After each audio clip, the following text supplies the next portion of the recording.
부동산 얘기부터 좀 여쭤봐야 될 것 같습니다. 네네. 오죽하면 문재인 대통령이 집값만 잡으면 대통령이 피자도 쏘겠다 뭐 이런 정도의 얘기까지 나왔는데 집값 땅값이 자꾸 이렇게 오르는 이유는 뭐라고 보십니까? 저는 지금 집값이 오르는 건 전국적으로 오른다라기보다는 서울, 특히 그 중에서도 이제 특정 지역이라고 볼 수 있는 강남권을 중심으로 많이 오르고 있습니다. 예. 근데 이것은 고질적인 특히 강남권을 중심으로 한 주택 공급이 부족해서 생기는 것이라고 보고요. 특히 이게 이제 워낙 초저금리가 2008년부터 시작이 됐으니까 거의 한 10년간 저금리가 지속이 되는 거잖아요. 예. 그러니까 돈이 어떻게 보면 시중에 너무 많이 풀려 있는 거.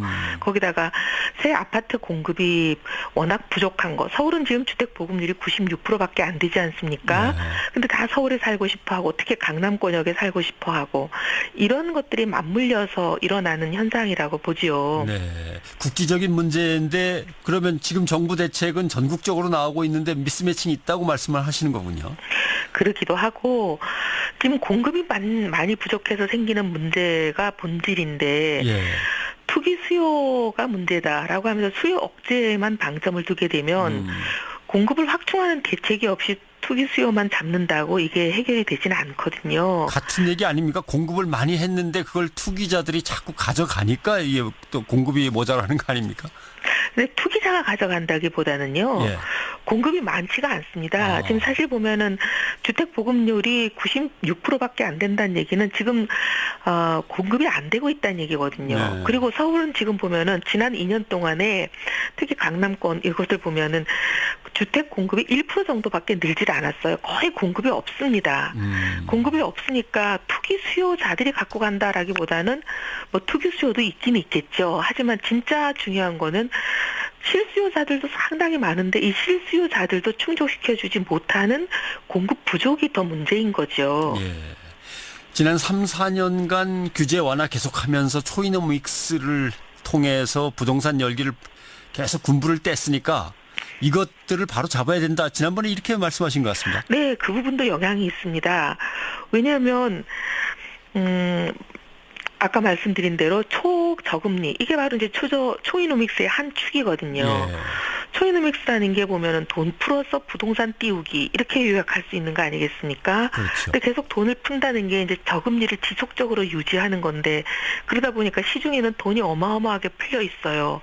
그러니 요즘 보면은 소위 갭 투기라는 게 있지 않습니까? 그게 네. 뭐냐면 뭐 시세가 한 4억 5천 정도 하는 집을 4억 5천에 사서 4억에 전세를 놓으면 5천만 원 정도만 자기 돈이 있으면 바로 시세 차익을 노리는 투기도 들어올 수 있는 거잖아요. 네. 그러니까 이런 식으로 굉장히 돈이 너무 많이 풀려 있다 보니까 5천만 원 또 정도 돈을 융통하는 것은 워낙 초저금리라 이건 누구나 쉽게 할 수 있는 그런 상황이에요. 그러니 뭐 이렇게 많이 풀려 있는 돈, 그다음에 규제 완화되어 있던 거 이런 부분들도 어떻게 보면은 지금 집값 오르는데 상당히 일조를 해왔지요. 예. 강남 지역에 특히 공급이 모자란다라고 말씀을 하시면 네. 결국 재건축 활성화 이런 것 쪽을 얘기하시는 건가요? 재건축 활성화도 어느 정도 뭐 풀어는 줘야 되지 않겠습니까? 네. 왜냐하면 강남 쪽에는 지금 빈 땅이 있는 곳은 없습니다. 왜냐하면 땅이 비어 있으면 거기다 그냥 집을 지으면 되지만 빈 땅은 없고 결국 공급이 늘어나려고 하면은 강남 쪽은 재건축 말고는 공급이 늘어날 수 있는 다른 방법이 별로 있지를 않으니까요. 네. 혹시 저 그런 지역구가 것들 서초 포함해서- 갑이시라 너무 강남 생각하시는 거 아닌가요? 아니요, 그렇지는 않습니다. 이거는 뭐 제가 얘기하는 게 아니라 지금 뭐 보시면 아시겠지만 부동산 전문가들이 하나같이 하는 얘기입니다. 네, 알겠습니다. 그렇다면 이런 상황에서 문재인 정부가 6.19 부동산 대책을 내놨는데 다시 한 달 만에 또 이제 이렇게 뭐 내놓는다 그러면 그게 전혀 안 먹겠다고 판단이 되시는 건지요? 그렇죠. 6.19 대책은 아예 시장에서 이건 실패했다라고 결론이 난 지가 오래됐습니다. 예. 왜냐하면 7월, 8월은 원래 비수기이고 그다음에 이거 휴가철이고 이래서 원래 집값이 떨어지는 기간이거든요. 해마다 7, 8월에는 집값이 오히려 떨어집니다. 거래도 없고요. 그런데 지난 7월 한 달을 보면은 굉장히 집값 상승이 가파릅니다. 전년 동월 대비라는 거는 이제 해마다 7월 되면 어느 정도 집값이 오른다는 게 있지 않겠습니까? 그렇죠. 그런 걸로 보면은 그 작년 대비 4배 이상 전국 집값이 올랐고요. 뭐 서울 지역 같은 경우에 2배 이상 오른 건 마찬가지고 올해 들어서 주간 상승률로서 최고치를 기록했습니다. 네. 서울 아파트 값이. 이렇게 되면은 이거는 6.19 대책이 전혀 먹히지 않고 실패했다라고 볼 수밖에 없는 대목이지요. 네. 혹시 지금 바른정당의 이해운 대표와 부동산 대책 얘기를 시작했습니다만은 하나만 더 여쭤보면 네네. 보유세 인상 카드를 꺼낼 시점은 아직 안 됐다고 보십니까? 지금은 이제 보유세 가지고 얘기하기는 어려운 게요. 말씀드린 대로 보유세라고 하는 것은 투기 수요를 억제하는 카드이거든요. 예. 말씀드린 대로 이제 지금 투기 수요를 억제하는 것이 좋은 대책이라기보다는 말씀드린 대로 공급을 확대하는 것이 오히려 더 좋은 대책이라고 보기 때문에 지금 보유세가 그렇게 우선순위가 높아 보이지는 않습니다. 예. 알겠습니다. 당대표를 모시고 부동산 얘기만 한다는 건 좀 그런 것 같고요. 네. 예. 바른정당이 보수의 본진으로서 이제 앞서 나가야 된다라고 취임 때 얘기를 하셨는데 지금 지지율은 한 6% 7% 선인 것 같습니다. 자한당에도 밀리고 있어서, 보수의 본진이 되려면 지금 당세를 넓히기 위해서 어떤 것들을 기획하고 계십니까? 그래서 이제 휴가도 반납하고 저희들이 전국으로 다니면서 바른정당 주인 찾기 캠페인이란 이름으로 시민들을 접촉하고 그다음에 입당 행사를 하고 그러고 있습니다. 근데 지난주에 호남에를 갔었는데요. 호남에서 굉장히 많은 분들이 격려도 해주시고 또 기대가 크다고 응원을 많이 해주셔서 힘을 얻고 왔습니다. 근데 보면 바른정당에 대한 기대들은 상당히 크신 건 맞는 것 같아요. 예. 다른 정당을 찍었다. 소위 뭐라면 호남은 이제 특정 정당 지지층이 많은 곳 아니겠습니까? 그럼에도 불구하고 우리는 보수 정당 지지자는 아니지만 보수 정당이 바로 가야 대한민국이 균형되고 건강하게 날아오를 수 있다. 근데 보수 정당의 적통은 바른 정당이 되는 것이 맞다라고 공감해 주시는 분들을 많이 만났습니다. 그래서 저희들이 희망이 있다라는 기대를 갖고 더 열심히 하겠습니다. 네. 지금 20석이죠. 의석수로. 네네. 예. 뭔가 조금 위태위태한 의석수기 때문에 혹시 자유한국당으로 되돌아간 의원들 중에서 다시 영입할 만한 의사가 있는 분들도 있고 접촉하는 분들도 계신지요? 예, 그런 분들이 뭐 사석에서 얘기들이 오고 가는 분들은 있지만 뭐 99%인 상태에서는 뭐 누구를 모셔오겠다 이렇게 말씀을 공개적으로 하기는 어렵고요. 100%가 되면 그때 발표하겠습니다. 네, 알겠습니다. 홍준표 대표가 바른정당을 두고 뭐라고 한 얘기가 있습니다. 예, 인터뷰의 수준 때문에 그냥 생략하겠습니다. 그 대신 자유한국당이 오늘 혁신위원회 선언문을 내놓는다고 하는 것 같은데 선언문에 적어도 이런 거는 담겨야 되지 않을까 생각하시는 게 있으신지요?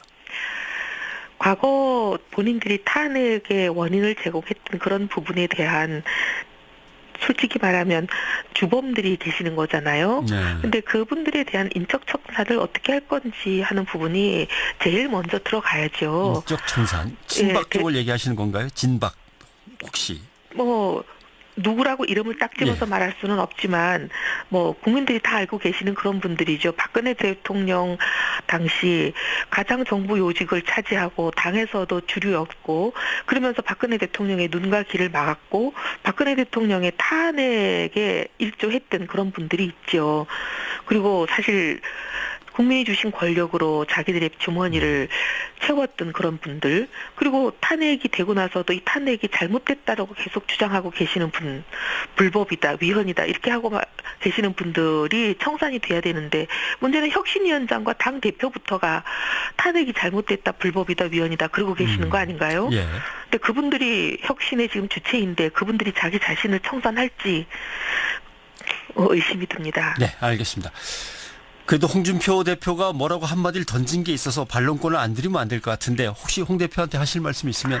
그분이 뭐라고 하셨는지 방송에서 얘기해 주셔야지 제가 반론을 하죠. 예, 첩이 아무리 본처라고 우겨본들 첩은 첩일 뿐이다. 이 얘기를 했는데 말이죠. 참 입에 담긴 좀 뭐합니다만은. 네, 그것도 제1야당의 의석을 107석이나 가진 당의 대표가 할 수 있는 말이 아니라고 보고요. 예. 지금이 어느 시대인데 첩 발언이 나오겠습니까? 이거는 정말 시대착오적이고 전근대적이고 비뚤어진 여성관을 보여주는 겁니다. 그분이 자서전에서 대지 발정제 사건을 일으켰을 때 그때 보여준 잘못된 여성관, 그걸 지금도 그대로 보여주시는 분 아니겠습니까? 네. 입에 담을 수도 없는 이런 발언 하시는 분 정말 정치권에서 사라졌으면 좋겠습니다. 네, 알겠습니다. 흘려서 일어나는 현상이라고 보지요. 네, 국지적인 문제인데 그러면 지금 정부 대책은 전국적으로 나오고 있는데 미스매칭이 있다고 말씀을 하시는 거군요. 그러기도 하고 지금 공급이 많이 부족해서 생기는 문제가 본질인데 예. 투기 수요가 문제다라고 하면서 수요 억제에만 방점을 두게 되면 공급을 확충하는 대책이 없이 투기 수요만 잡는다고 이게 해결이 되지는 않거든요. 같은 얘기 아닙니까? 공급을 많이 했는데 그걸 투기자들이 자꾸 가져가니까 이게 또 공급이 모자라는 거 아닙니까? 근데 투기자가 가져간다기보다는요. 예. 공급이 많지가 않습니다. 지금 사실 보면은 주택 보급률이 96%밖에 안 된다는 얘기는 지금 공급이 안 되고 있다는 얘기거든요. 네. 그리고 서울은 지금 보면은 지난 2년 동안에 특히 강남권 이것을 보면은 주택 공급이 1% 정도밖에 늘질 않았어요. 거의 공급이 없습니다. 부동산 얘기부터 좀 여쭤봐야 될 것 같습니다. 네네. 오죽하면 문재인 대통령이 집값만 잡으면 대통령이 피자도 쏘겠다 뭐 이런 정도의 얘기까지 나왔는데 집값 땅값이 자꾸 이렇게 오르는 이유는 뭐라고 보십니까? 저는 지금 집값이 오르는 건 전국적으로 오른다라기보다는 서울, 특히 그 중에서도 이제 특정 지역이라고 볼 수 있는 강남권을 중심으로 많이 오르고 있습니다. 예. 근데 이것은 고질적인 특히 강남권을 중심으로 한 주택 공급이 부족해서 생기는 것이라고 보고요. 특히 이게 이제 워낙 초저금리가 2008년부터 시작이 됐으니까 거의 한 10년간 저금리가 지속이 되는 거잖아요. 예. 그러니까 돈이 어떻게 보면 시중에 너무 많이 풀려 있는 거. 거기다가 새 아파트 공급이 워낙 부족한 거. 서울은 지금 주택 보급률이 96%밖에 안 되지 않습니까? 네. 근데 다 서울에 살고 싶어 하고 특히 강남권역에 살고 싶어 하고 이런 것들이 공급이 없으니까 투기 수요자들이 갖고 간다라기보다는 뭐 투기 수요도 있긴 있겠죠. 하지만 진짜 중요한 거는 실수요자들도 상당히 많은데 이 실수요자들도 충족시켜주지 못하는 공급 부족이 더 문제인 거죠. 예. 지난 3, 4년간 규제 완화 계속하면서 초이노믹스를 통해서 부동산 열기를 계속 군부를 뗐으니까 이것들을 바로 잡아야 된다. 지난번에 이렇게 말씀하신 것 같습니다. 네, 그 부분도 영향이 있습니다. 왜냐하면 아까 말씀드린 대로 초저금리 이게 바로 이제 초이노믹스의 한 축이거든요. 예.